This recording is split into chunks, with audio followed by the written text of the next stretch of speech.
Je t'invite à prendre le temps de t'installer dans la position qui est confortable pour toi, pour écouter les histoires ou bien les contes que je vais maintenant te raconter. Tu sais, les contes, ce sont de jolies histoires que tu pourrais décider d'écouter ou bien de ne pas le faire. Car tu sais, le plus important n'est pas de te concentrer sur ce que je te dis ou te raconte, mais plutôt de laisser une partie de toi partir doucement au pays des rêves et de l'endormissement, pendant qu'une autre partie de toi pourrait continuer à suivre le chemin de la construction des histoires. Et tu sais, on pourrait maintenant en profiter pour se concentrer sur notre respiration. Je ne sais pas si tu connais, mais la respiration, c'est l'air qui rentre par notre nez et qui va jusqu'à l'intérieur de notre corps. Et une fois que nos poumons sont gonflés et qu'il a fait tout le chemin qu'il avait besoin de parcourir, l'air ressort toujours par le nez ou parfois par la bouche. Et tu pourrais peut-être maintenant en profiter pour me suivre en inspirant doucement par le nez et en expirant doucement par la bouche, aussi doucement que possible pour que toi seul l'entendes.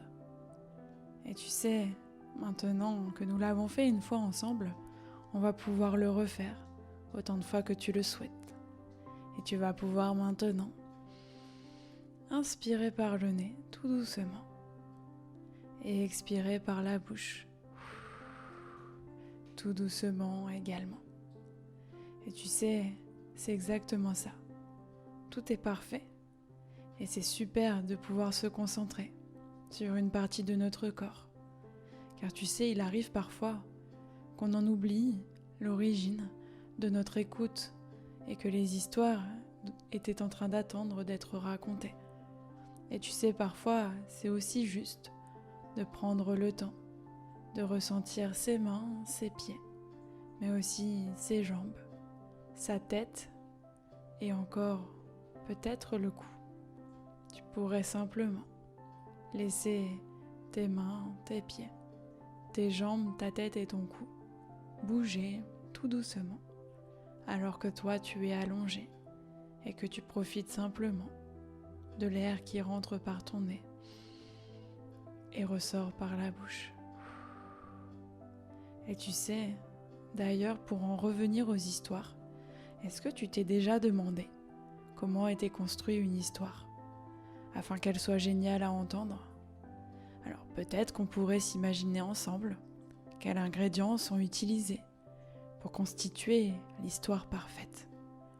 Tu sais, un peu comme en cuisine, lorsque l'on décide de faire un gâteau au chocolat ou bien un gâteau aux pommes.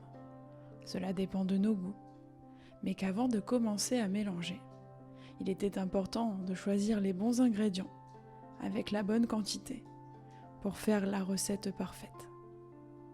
Peut-être que pour commencer, on pourrait choisir ensemble un héros ou une héroïne. Tu sais, un peu comme les super-héros, mais aussi comme un personnage principal, celui que l'on aurait l'habitude de suivre tout au long de l'histoire, et qui va rencontrer de belles et magnifiques choses sur son chemin, de magnifiques aventures qu'il adorerait suivre et surtout vivre. Tu sais, un héros, c'est peut-être un enfant, un adulte, un vieux monsieur ou un animal.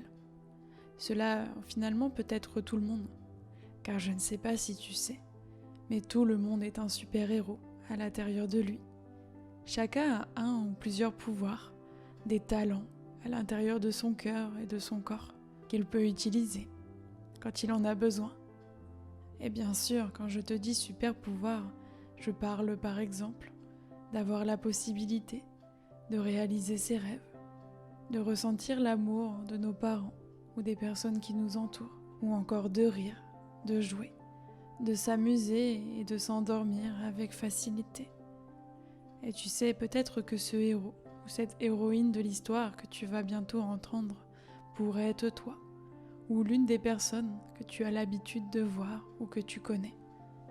Et je me disais d'ailleurs que tu pourrais déjà commencer, si c'est possible pour toi, par imaginer le pays des rêves.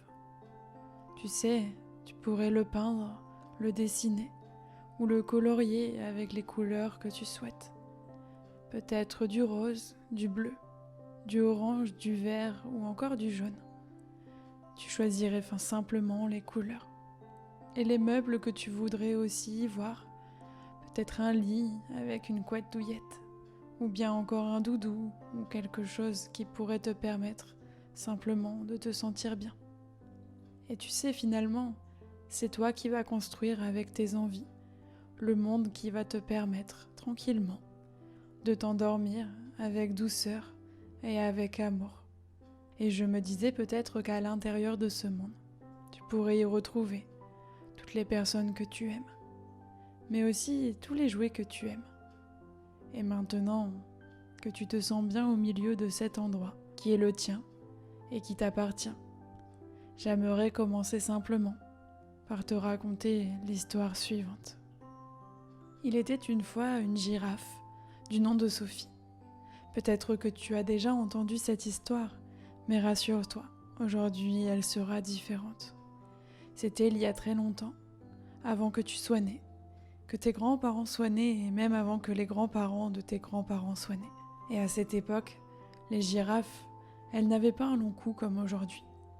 Elles avaient juste un tout petit cou, de rien du tout, comme les zèbres ou les antilopes. Sophie, elle était la plus jeune des girafes de sa famille. Elle vivait avec sa maman et son papa et ses 5 frères et sœurs. Et tu sais, parfois elle était maladroite. Comme elle était encore jeune, elle apprenait à se débrouiller avec ses pattes. Et parfois, elle trébuchait et tombait. Mais ce n'était pas grave, ça la faisait rire. Et c'est comme ça qu'elle apprenait. Et tu sais, la famille de Sophie, elle se déplaçait au fil des saisons. Et elle ne se nourrissait que de petites feuilles des arbustes qu'elle trouvait en abondance. Et puis un jour, elle alla se balader, un peu à l'écart de ses frères et sœurs et de ses parents. Elle avait envie de découvrir le monde qui l'entourait. Et tu sais, sur le chemin, elle rencontra un bébé lion. Ses parents lui disaient toujours de se méfier d'eux, car ils pouvaient être brusques et méchants avec leurs grosses pattes. Mais seulement, ses parents, tu sais, ils ne connaissaient aucun lion. Et ils avaient tous cette peur dans leur famille, que personne n'osait rencontrer vraiment un lion. Alors Sophie, elle s'était approchée. Elle avait eu très peur, tu sais. Mais Léon, lui, le lion, ne comprenait pas pourquoi elle réagissait ainsi. Lui, il était gentil. Il voulait simplement jouer avec elle. Il voulait devenir son ami. Et surtout, il voulait lui faire découvrir exactement comment lui, il vivait. Et pour elle, vraiment, c'était impensable. Si elle bougeait de quelques mètres, elle allait perdre tous ses repères. Elle ne connaissait pas le monde derrière. Et elle allait atterrir dans la forêt, qui lui paraissait très très sombre et qui lui faisait peur. Et finalement, elle savait qu'elle pouvait dépasser ses peurs et qu'elle allait découvrir de magnifiques et belles choses et qu'il lui suffisait simplement de se dire qu'elle était ici en confiance pour pouvoir s'ouvrir au meilleur. Et tu sais, je ne connais pas la fin de l'histoire, mais j'aimerais te dire que Sophie avait passé un chouette moment en compagnie de Léon. Elle avait vaincu sa peur des lions, mais aussi sa peur du noir. Et tu sais, elle avait découvert la forêt. Elle avait aussi découvert que les lions étaient doux, qu'ils étaient gentils et bienveillants. Et dès qu'elle le pouvait, elle aimait retourner dans cette sombre forêt. Et elle avait même demandé à toute sa famille de l'accompagner pour pouvoir les rassurer eux également sur les peurs qu'ils avaient. Et tu sais, ils en avaient profité pour pouvoir se reposer dans ce sombre endroit qui leur permettrait d'être cachés de la lumière et de profiter simplement pour s'endormir. Et d'ailleurs, je ne sais pas si tu as remarqué, mais cette famille avait décidé de se construire un nid douillet dans cette forêt, à l'abri de la lumière et surtout dans l'obscurité. Ils y avaient découvert un meilleur sommeil et ils en avaient profité pour faire de jolis et doux rêves. Et je me disais peut-être que toi aussi, tu pourrais simplement comprendre que l'endroit de la nuit est peut-être parfois sombre, il peut manquer de lumière, mais tu peux être rassuré, puisque tu peux toujours être entouré des personnes que tu aimes, car ils seront là, avec toi, dans le pays des rêves où tu pourras tout réaliser. Et tu sais, je ne sais pas si tu connais l'histoire de ce magasin de jouets, dans la rue d'à côté. Il était situé juste en face du café, où l'on avait l'habitude d'aller acheter de jolis magazines. La vitrine était magnifique, les enfants adoraient la contempler pendant des heures et s'imaginaient jouer avec tous les jouets qui étaient là à l'intérieur. Le propriétaire de la boutique s'amusait, au fil des mois de l'année, à changer cette magnifique vitrine. En été, il proposait des jeux d'extérieur. Et une fois que Noël était arrivé, là, tous les beaux cadeaux que les enfants espéraient avoir au pied du sapin prenaient place à l'intérieur de la vitrine. Tu sais, sur ce magasin, il n'y avait pas d'enseigne illuminée, du genre la grande récré ou bien King Jouet, mais c'était plutôt un panneau accroché à gauche de l'entrée. Et il y était inscrit le buisson des écoliers. On pouvait tout y acheter. Des soldats, des poupées, des têtes à coiffer, des jeux de société, des figurines Disney, des drones téléguidés, des engins de chantier, des peluches en quantité, des cerfs-volants et des camions de pompiers. On pouvait aussi trouver des jeux en bois fabriqués dans le Jura, des toupies, des bilboquets, des puzzles pour les bébés, des chalets à assembler et des animaux sculptés. Et tout au fond, tu sais, de ce magasin, se trouvait la porte de l'atelier. La pièce n'était pas grande, mais c'était là que le propriétaire aimait passer son temps. C'était lui qui fabriquait tous les jeux en bois, et aussi tous les avions en papier, qui étaient accrochés au plafond par centaines et par milliers. Et finalement, tu sais, c'était un trésor de se rendre ici. On pouvait y voir tout ce qui se passait derrière la construction d'un jouet. Un jour, un petit garçon était entré dans le magasin. Et lui, il aimait beaucoup les jouets qui faisaient du bruit, qui avaient la capacité de parler et d'avancer seul ou d'être télécommandés. Alors le vendeur lui avait demandé ce qu'il recherchait, et le petit garçon lui avait confié qu'il voulait forcément quelque chose de bruyant, d'éveillé, qui avait l'air en vie. Alors ils en avaient discuté et le vendeur avait compris que depuis que sa mamie l'avait quitté, elle n'était plus là pour lui raconter les histoires du soir avant qu'il s'endorme. Et il avait besoin d'entendre toujours du bruit, comme pour combler la voix qu'il n'entendait plus. Et tu sais, le vendeur, il lui avait offert une boîte à histoires, qu'il avait fait régler sur ses battements du cœur. Finalement, une voix féminine avait été choisie, pour qu'il l'entende raconter des histoires comme le faisait sa grand-mère. Et tu sais, c'était ici qu'il avait trouvé le meilleur cadeau de sa vie, parce qu'il savait qu'il était vivant et qu'il pouvait maintenant se rassurer.